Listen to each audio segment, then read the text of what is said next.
للذین استجابوا لربهم الحسنى، جنہوں نے اپنے رب کی بات مانی، الحسنى ان کے لیے نیکی ہے، والذین لم یستجیبوا لہ، اور جنہوں نے اللہ کی پکار کا جواب نہیں دیا، ان کا یہ حال ہے، لو ان لهم ما فی الارض جميعا، کہ اگر ان کو مل جائے جو کچھ زمین میں ہے سب کا سب، ومثلہ معا، اور اس کے جیسا اور بھی، لافتدوا بہ، تو قیامت کے دن وہ بطور فدیہ دے دیں۔ یعنی قیامت کے دن جب یہ کافر، یہ بدبخت اور یہ گنہگار مسلمان دیکھیں گے کہ اتنا برا عذاب قیامت کے دن ان کو ملنے والا ہے، تو وہ چاہیں گے کہ زمین میں جتنا کچھ تھا وہ بطور فدیہ اللہ کو دے دے اور کہیں آج ہماری عذاب سے جان بخش دی جائے۔ اور ایک جگہ قرآن نے فرمایا کہ یہ کافر اور یہ مسلمان گنہگار شخص خواہش کرے گا کہ زمین میں جتنا ہے سب کا سب سونا بن جائے، اور آسمان میں جو کچھ ہے سب کا سب سونا بن جائے، اور وہ اللہ کے سامنے رکھ کر اپنی جان بخشوا دے، لیکن کوئی فائدہ نہیں۔ للذین استجابوا لربہم، جنہوں نے اپنے رب کی بات مانی، لہم الحسنى ان کے لیے نیکی ہے، والذین لم یستجیبوا لہ، اور جنہوں نے اللہ کی بات نہیں مانی، لو ان لہم، کہ اگر ان کے لیے ہو ما فی الارض جميعا، جو کچھ زمین میں ہے سب کا سب، ومثلہ معا، اور اس کے جیسا اور، لافتدوا بہ، تو وہ اس کو فدیے میں دے دیں، اولئک لہم، اولئک لہم، یہ وہ لوگ ہیں کہ ان کے لیے سوء الحساب، برا حساب ہے، یعنی بدترین حساب ہوگا، ومأواہم جہنم، اور ان کا ٹھکانہ جہنم ہے، وبئس المہاد، اور کتنا ہی برا ٹھکانہ ہے۔ افمن یعلم، کیا بھلا وہ شخص جو جانتا ہے، انما انزل الیک من ربک، کہ جو کچھ آپ کی طرف، آپ کے رب کی طرف سے نازل کیا گیا ہے، هو الحق، وہ سچ ہے، کمن ہوا اعمیٰ، کیا وہ اس شخص کی طرح ہو سکتا ہے جو اندھا ہو۔ ایک شخص ہے وہ یہ سمجھتا ہے کہ اللہ کے نبی پر جو بات اتری ہے وہ ساری کی ساری صحیح اور حق ہے، وہ شخص اور وہ شخص جو اندھا ہو، کیا دونوں برابر ہیں؟ افمن یعلم، کیا بھلا وہ شخص جو جانتا ہے، انما انزل الیک من ربک، کہ جو کچھ اتارا گیا ہے آپ کی طرف، آپ کے رب کی طرف سے، الحق، وہ سچ ہے، کمن ہوا، کیا وہ اس شخص کی طرح ہو سکتا ہے جو اعمیٰ، اندھا ہو۔ انما یتذکر، لیکن نصیحت تو وہی لوگ حاصل کرتے ہیں، اولو الالباب، جو عقل مند ہیں۔ نصیحت کون حاصل کرتے ہیں قرآن سے؟ جو عقل مند ہے۔ عقل مندی کا معیار ہمارے زمانے میں یہ ہے کہ جس کا کاروبار اچھا ہو، جس کی تنخواہ بڑی اچھی ہو، جس کے پاس گاڑی بڑی ہو، جس کی کوٹھی بنگلہ بڑا ہو، جس کے خادم حاشم زیادہ ہوں، اس کی شہرت اور اس کے نام کا ڈنکا بجتا ہو، جہاں جاتا ہو اس کی بات مان لی جاتی ہو، یہ شخص بڑا آدمی ہے، یہ شخص عقل مند ہے۔ لیکن اللہ فرما رہے ہیں عقل مند یہ نہیں۔ عقل مند کون ہے؟ 10 نشانیاں اللہ نے بتائیں کہ اے شخص عقل مند۔ 10 نشانیاں عقل مند شخص کی۔ نمبر 1، الذین یوفون بعہد اللہ، جو اللہ کے وعدے کو پورا کرتے ہیں۔ الذین، جو لوگ یوفون پورا کرتے ہیں، بعہد اللہ، اللہ کے وعدے کو، ولا ينقضون المیثاق، اور وہ عہد کو، وعدے کو توڑتے نہیں ہیں۔ اللہ کے عہد سے مراد وہ عہد ہے جو ہر شخص نے، چاہے وہ مسلمان ہو یا غیر مسلم ہو، اس نے عہد الست کیا تھا۔ اس عہد کو کہتے ہیں عہد الست۔ عہد الست وہ کون سا عہد تھا؟ اللہ نے تمام انسانوں کو پیدا کرنے سے پہلے جب سارے انسانوں کو ایک بڑے میدان میں جمع کیا، چونٹیوں کی شکل میں، کس کی شکل میں؟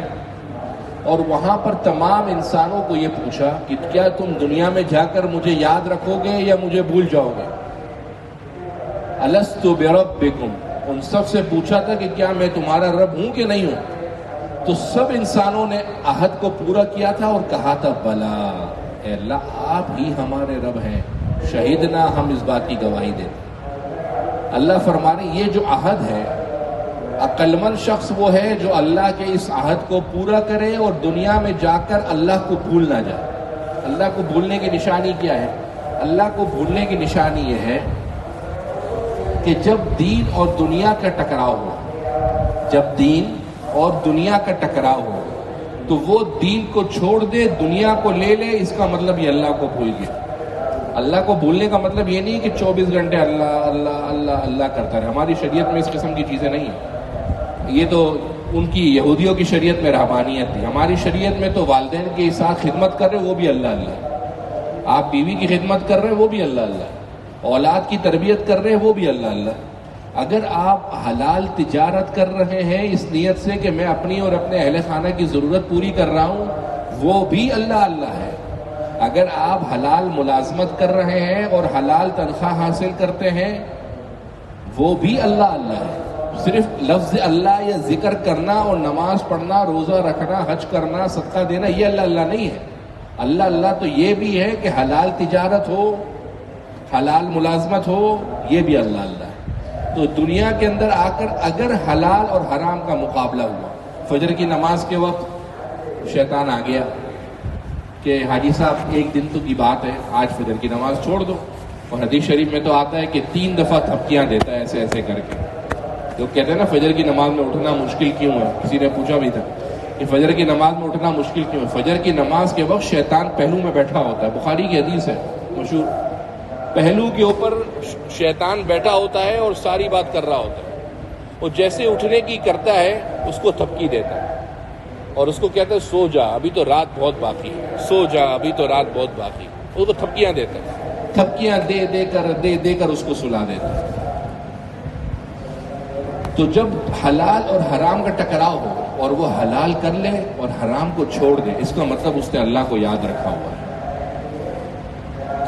تو قرآن کے اندر عقل مندوں کی نشانی بتائی گئی کہ الذین یوفون بعہد اللہ، جو اللہ کے وعدے کو پورا کرتے ہیں، ولا ينقضون المیثاق، اور عہد کو توڑتے نہیں ہیں اور وعدے کو توڑتے نہیں ہیں۔ اس میں وہ وعدہ بھی داخل ہے جو ایک مسلمان دوسرے مسلمان سے کرتا ہے۔ کسی مسلمان نے دوسرے مسلمان سے کوئی وعدہ کیا اور وقت آنے پر وعدہ پورا نہیں کیا، یہ ایک مسلمان کی شایع نشان نہیں ہے۔ آپ صلی اللہ علیہ وسلم نے فرمایا لا ایمان لمن لا عہد لہ، کہ جو شخص اپنے وعدے کی وفا نہ کر سکے اس کا ایمان کہاں ہے؟ ایمان ہی نہیں ہے اس کے پاس، کیونکہ ایمان تو مجبور کرتا ہے کہ اپنی بات پر قائم رہو، اپنی بات کو پورا کرو، جو مسلمان سے وعدہ کیا اس کو بجا لاؤ۔ اگر مسلمان سے بات کر کے پھر گئے، مکر گئے، تو تمہارا عہد نہیں ہے، وعدے کی پاسداری نہیں، تو ایمان کیسے رہا؟ تو صرف عہد کا مطلب اللہ کا وعدہ نہیں، بلکہ مسلمانوں کے جو آپس کے معاملات کے اندر عہد ہے، ان سب کی وفاداری، ان سب کو پورا کرنا، یہ بھی اسی آیت کے تحت داخل ہے۔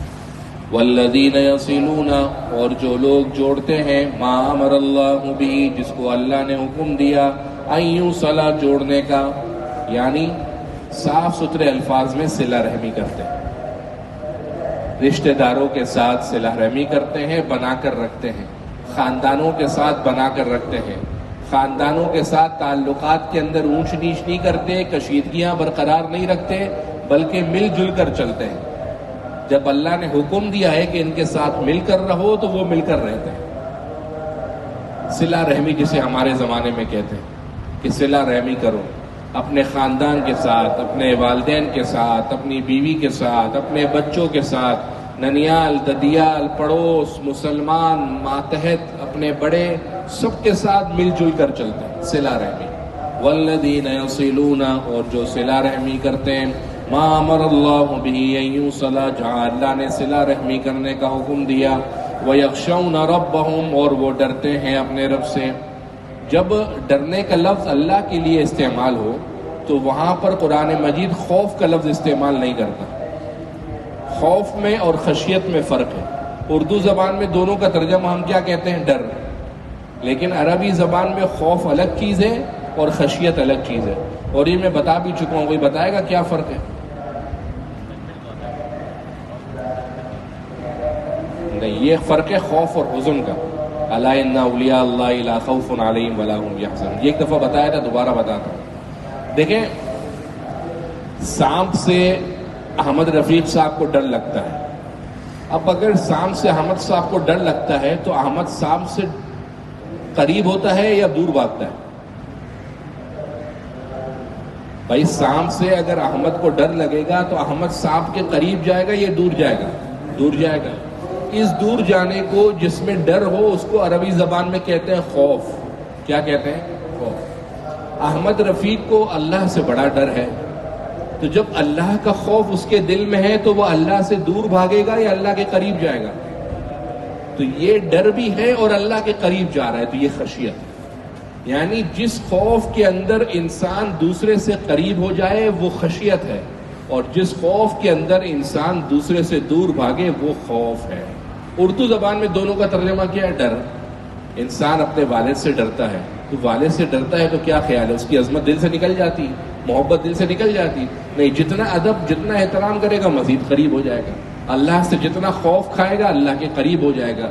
تو وہ خوف جس کے اندر سامنے والے کے قریب ہو جائے اس خوف کو عربی زبان میں خشیت کہتے ہیں، اور وہ خوف جس کے اندر انسان سامنے والی چیز سے دور بھاگے، کوئی درندہ ہے، کوئی شکار ہے، تو اس کو کیا کہتے ہیں؟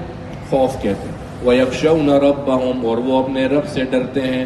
وَيَخَافُونَ، اور خوف کھاتے ہیں، سوء الحساب، بدترین حساب سے، برے حساب سے۔ دیکھیں یہاں پر خوف کا لفظ آیا نا، کہ برے حساب سے جب دور بھاگیں گے تو برے حساب سے دور بھاگیں گے نا، قریب تو نہیں ہوں گے۔ وَيَخَافُونَ، اور وہ خوف کھاتے ہیں، ڈرتے ہیں، سوء الحساب، برے عذاب سے، برے حساب سے۔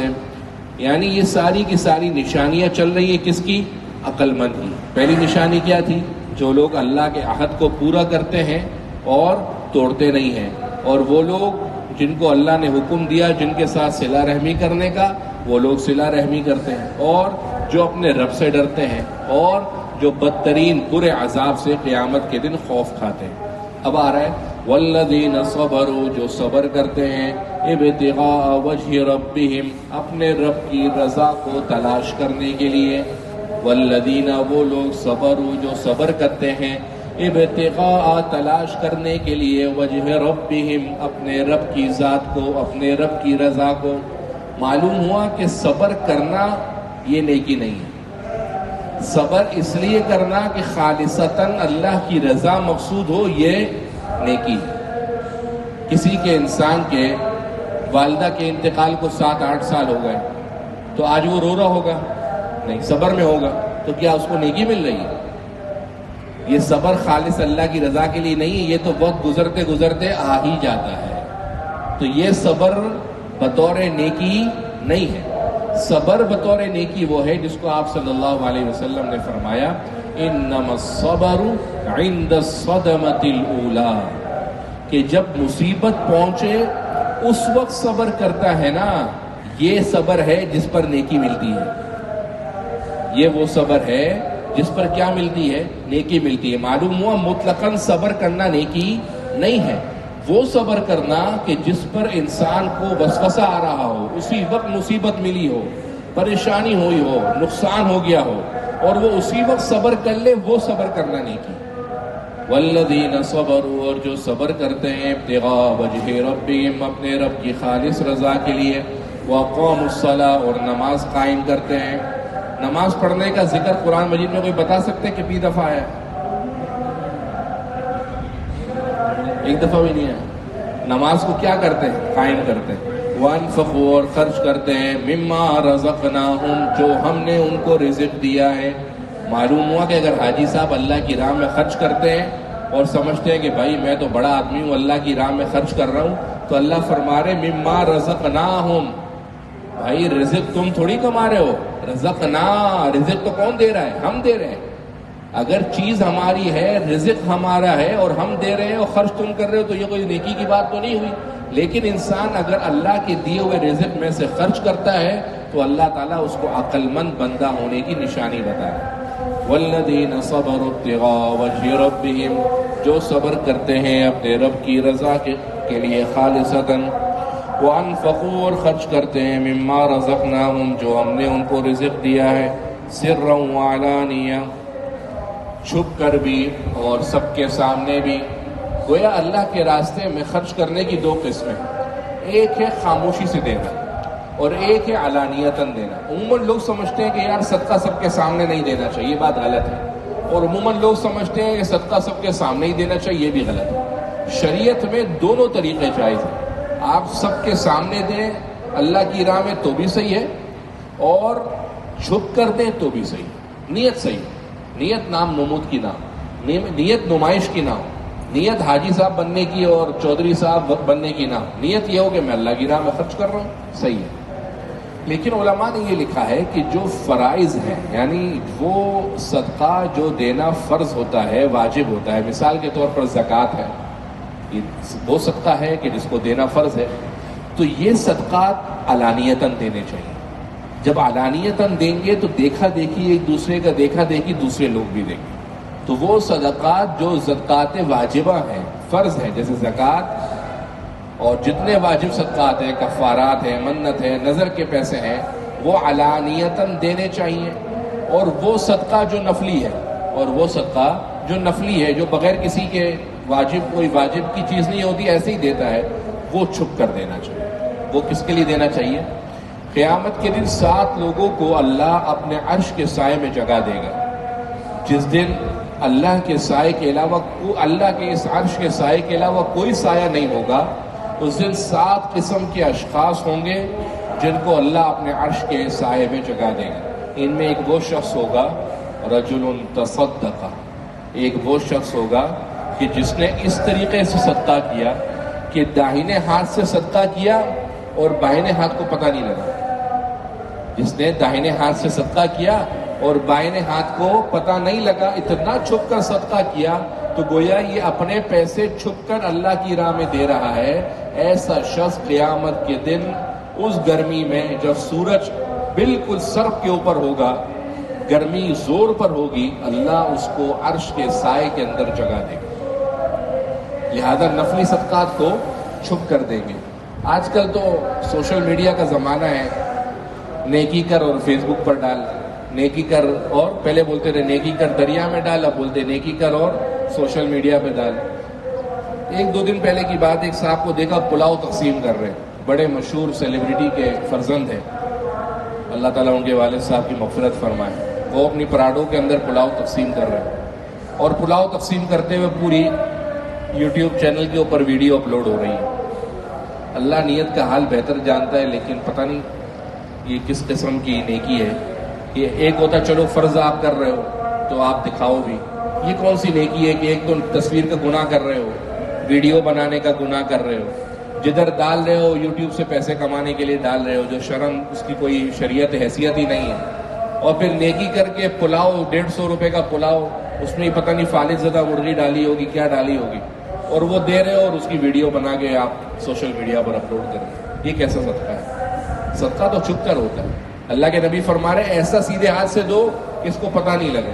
سمجھانے کے لیے عرفان بھائی اور احمد صاحب دونوں ساتھ جا رہے ہیں، عرفان صاحب نے جیب سے نکال کر کسی غریب کو اس طرح پیسے دیے کہ احمد صاحب کو پتہ ہی نہ لگا، یہ صدقہ ہے، یہ نفلی صدقہ ہے۔ صدقہ دینا بھائی ہر ایرے غیرے کو نہیں ہے، یہ بھی ذہن میں رکھیں، اس کا موقع تو نہیں ہے کہ میں آپ کو بتاؤں کس کو دینا ہے، لیکن یہ جو مانگنے والے ہیں مستقل، ان کو برائے کرم بالکل نہ دیا کریں۔ مسجد میں آتے ہیں مانگنے کے لیے، ہم یہ نہیں کہ ہم ان پر برا گمان رکھیں کہ وہ غلط کر رہے ہیں، ممکن ہے حالات نے مجبور کر دیا ہو، حالات ملک کے ایسے ہی ہیں، لاک ڈاؤن ہو رہے ہیں، لوگوں کو پیسے کمانے کو نہیں مل رہے، ممکن ہے گھر کی مجبوریاں ہوں، لیکن ایسے لوگوں کو ہرگز سپورٹ نہ کریں۔ رکشے والے یہ سگنل پر کھڑے ہوتے ہیں، مسجدوں کے باہر کھڑے ہوتے ہیں، ان کو بھیک دینا، ان کو صدقہ دینا آپ کا گناہ پر تعاون کرنا ہے۔ ان کو صدقہ دینا گناہ پر تعاون کرنا، اس کے بدلے کیا کریں؟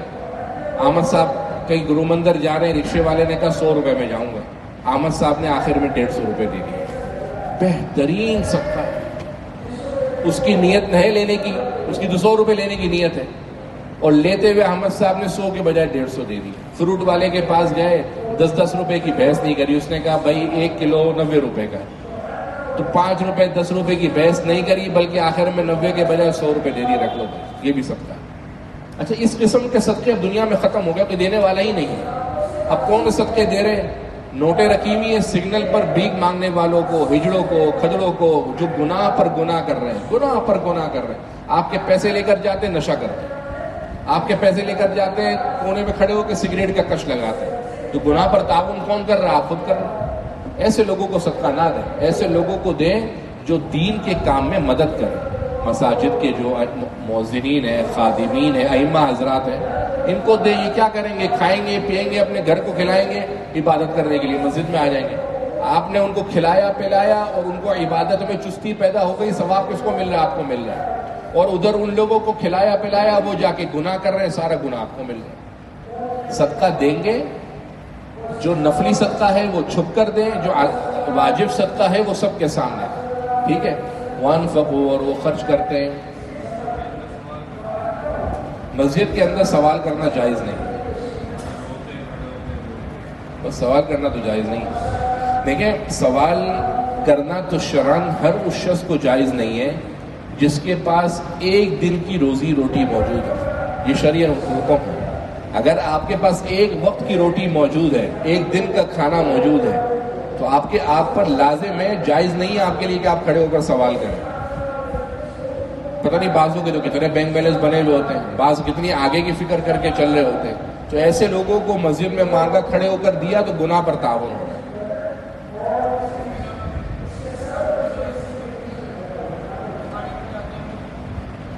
دکانیں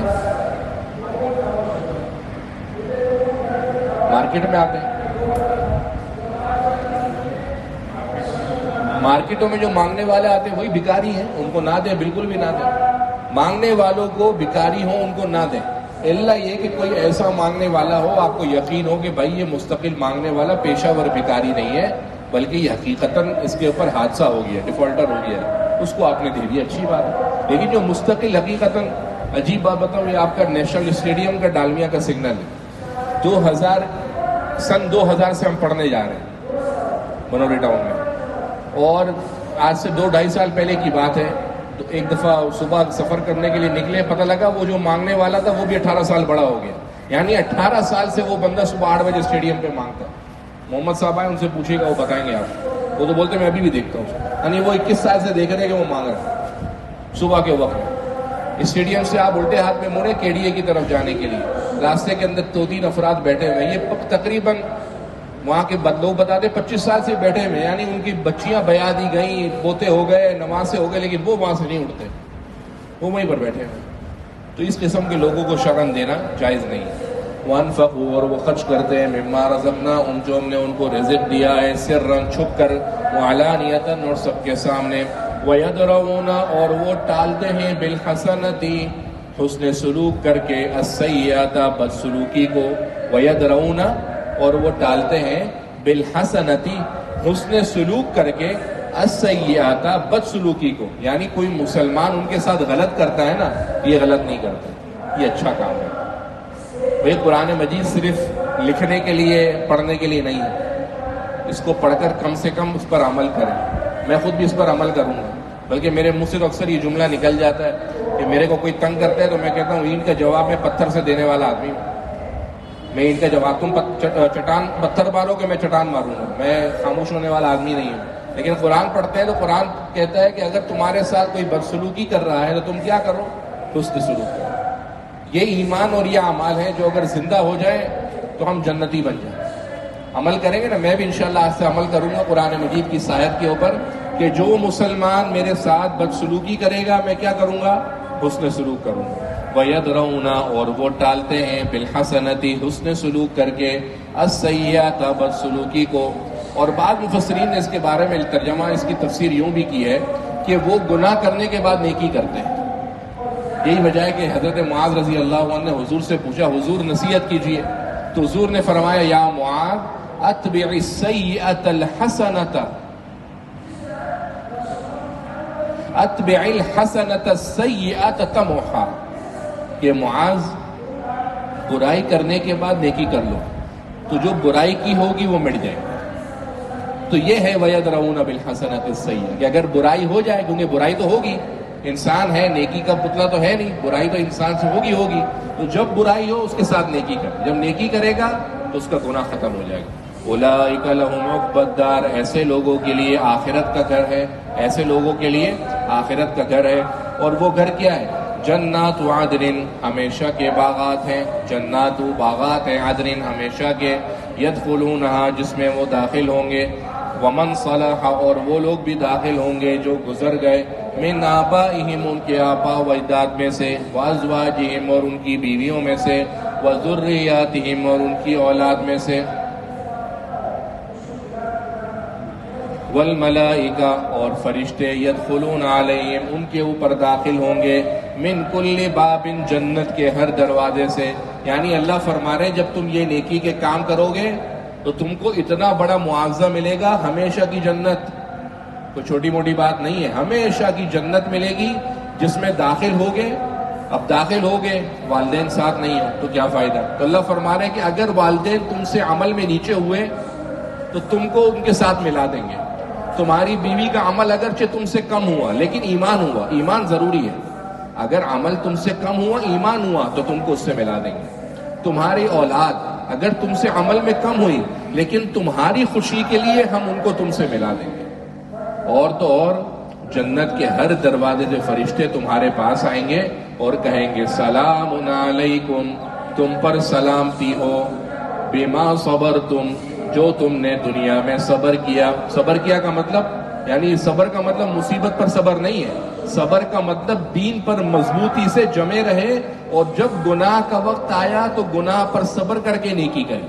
سلام علیکم, تم پر سلامتی ہو, بما صبر, تم جو تم نے صبر کیا.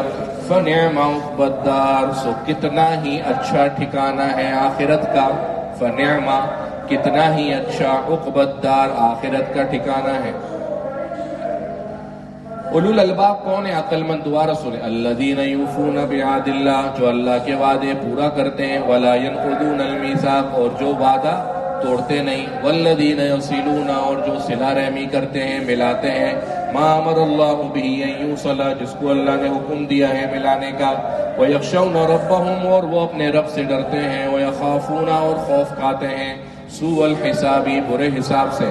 والذین صبروا, اور جنہوں نے صبر کیا. ابتغاء وجہ ربہم, اپنے رب کی خالصتا رضا کے لیے. وانفقوا مما رزقناہم, اور خرچ کیا انہوں نے جو ہم نے ان کو رزق دیا.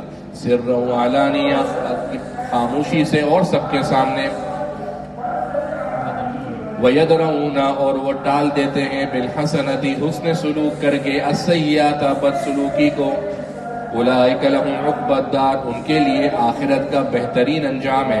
کیا ہے؟ جنات عدن, ہمیشہ کی جنتیں, باغات.